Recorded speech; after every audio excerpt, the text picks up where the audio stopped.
Leviticus chapter 14. The Lord said to Moses, "These are the regulations for any diseased person at the time of their ceremonial cleansing, when they are brought to the priest. The priest is to go outside the camp and examine them. If they have been healed of their defiling skin disease, the priest shall order that 2 live clean birds and some cedar wood, scarlet yarn, and hyssop be brought for the person to be cleansed. Then the priest shall order that one of the birds be killed over fresh water in a clay pot.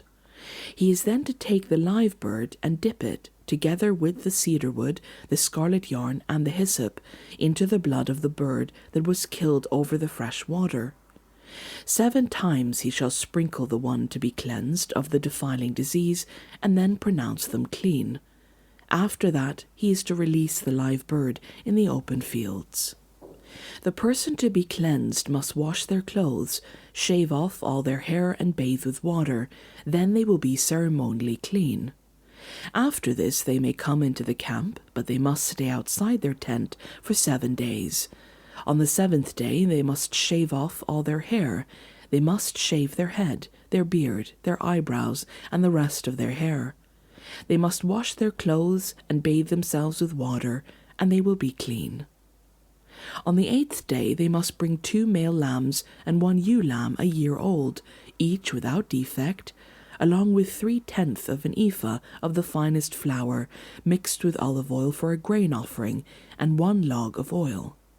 The priest who pronounces them clean shall present both the one to be cleansed and their offerings before the Lord at the entrance to the tent of meeting. Then the priest is to take one of the male lambs and offer it as a guilt offering, along with the log of oil. He shall wave them before the Lord as a wave offering. He is to slaughter the lamb in the sanctuary area where the sin offering and the burnt offering are slaughtered. Like the sin offering, the guilt offering belongs to the priest. It is most holy. The priest is to take some of the blood of the guilt offering and put it on the lobe of the right ear of the one to be cleansed, on the thumb of their right hand, and on the big toe of their right foot. The priest shall then take some of the log of oil, pour it in the palm of his own left hand, dip his right forefinger into the oil in his palm, and with his fingers sprinkle some of it before the Lord 7 times. The priest is to put some of the oil remaining in his palm on the lobe of the right ear of the one to be cleansed, on the thumb of their right hand, and on the big toe of their right foot, on top of the blood of the guilt offering. The rest of the oil in his palm the priest shall put on the head of the one to be cleansed, and make atonement for them before the Lord. Then the priest is to sacrifice the sin offering, and make atonement for the one to be cleansed from their uncleanness. After that the priest shall slaughter the burnt offering, and offer it on the altar together with the grain offering, and make atonement for them, and they will be clean. If, however, they are poor and cannot afford these, they must take 1 male lamb as a guilt offering to be waved to make atonement for them, together with 1/10 of an ephah of the finest flour, mixed with olive oil for a grain offering, a log of oil, and 2 doves or 2 young pigeons, such as they can afford, one for a sin offering and the other for a burnt offering. On the 8th day they must bring them for the cleansing to the priest at the entrance to the tent of meeting before the Lord.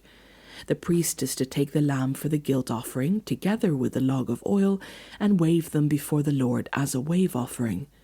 He shall slaughter the lamb for the guilt offering, and take some of its blood, and put it on the lobe of the right ear of the one to be cleansed, on the thumb of their right hand, and on the big toe of their right foot.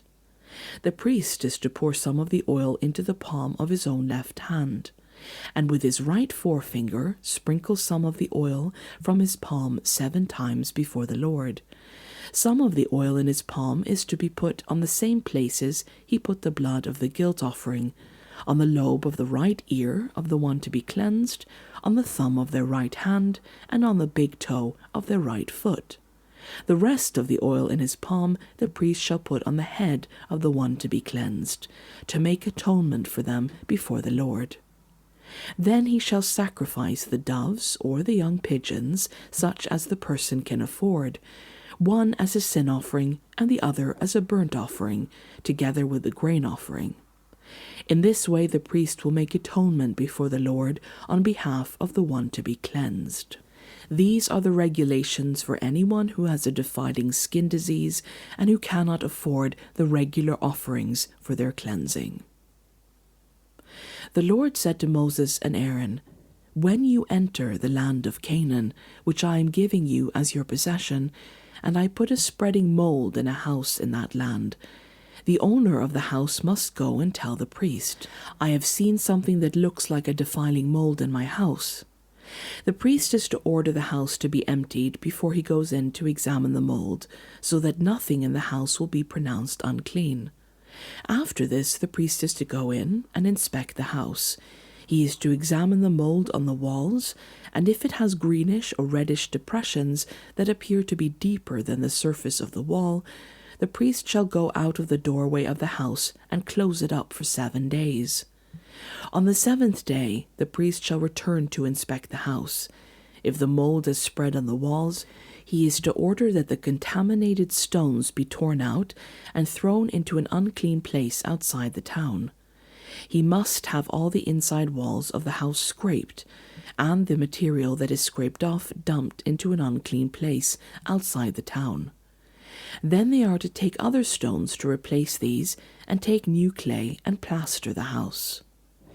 If the defiling mold reappears in the house after the stones have been torn out and the house scraped and plastered, the priest is to go and examine it, and if the mold is spread in the house, it is a persistent defiling mold, the house is unclean.